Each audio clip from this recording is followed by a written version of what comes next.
बेचारा फंस गया। वो क्या करे, वो 3-4 बार सोचे, बोले मिली कहां से? बोले तू मत सोच, मुझे पैसा दे। कील उसने तिजोरी में अंदर रखी, ताला लगाया और उसका जो धन होता था वो धन ठाकुर जी को दिया। ठाकुर जी ने जेब में धरी, निकल गए वहां से।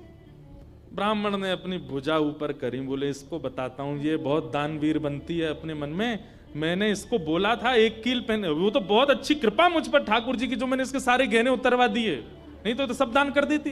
1 कील छोड़ी, वो भी दान कर दी किसी को। अब यहां वो ब्राह्मण जा ही रहा था अपने घर, उससे पहले दुकान का जो मुनीम था वो बेचारा सरस्वती देवी को बहुत मानता था, कभी कभी सहायता कर देती होंगी उसकी।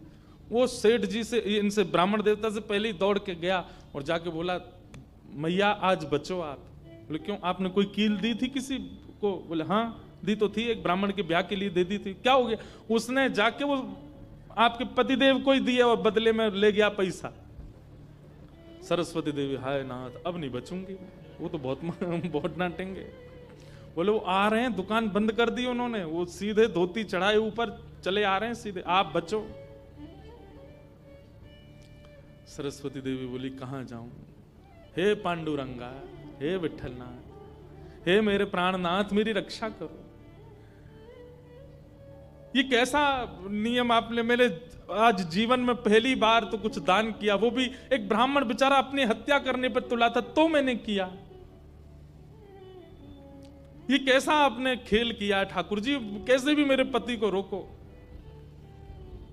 लेकिन इतनी डरती थी अपने पति से, इतनी व्याकुल हो गई, तुरंत विष ले लिया। बोली कि मैं उनका क्रोध नहीं सह पाऊंगी, उनकी मार पिटाई डांट नहीं सह सकती, उससे अच्छा तो मैं प्राण त्याग दूं अपने। और श्री पांडुरंग भगवान विठल की सामने सुंदर चित्रपट था, उसी के सामने नेत्र सजल हैं, हाथ में विष का प्याला लेकर के, और बस देखती जा रही है। बोले नाथ मैंने किसी और उद्देश्य से नहीं किया, केवल एक ब्राह्मण की पुत्री का ब्याह हो जाए इसलिए किया, मेरे पति मुझे छोड़ेंगे नहीं, इससे अच्छा मैं प्राण ही त्याग रही हूं। मुझे पता है शास्त्रों में प्राण आत्महत्या करना जघन्य अपराध है, पर मेरे पास और कोई उपचार नहीं है। और जैसे ही अपने मुख से लगा करके विषपान करने लगी, इतने में ही ऊपर से वो नाक की कील आकर के उसके पात्र में ही गिरी, और जैसी खन्न से आवाज हुई, नेत्र खोल करके देखा, भीतर अपने हाथ को डाल करके जैसे निकाला तो वही नाक की कील उसके हाथ में आ गई। और नाक की कील हाथ में आते ही इतने में ही वो ब्राह्मण का प्रवेश हुआ।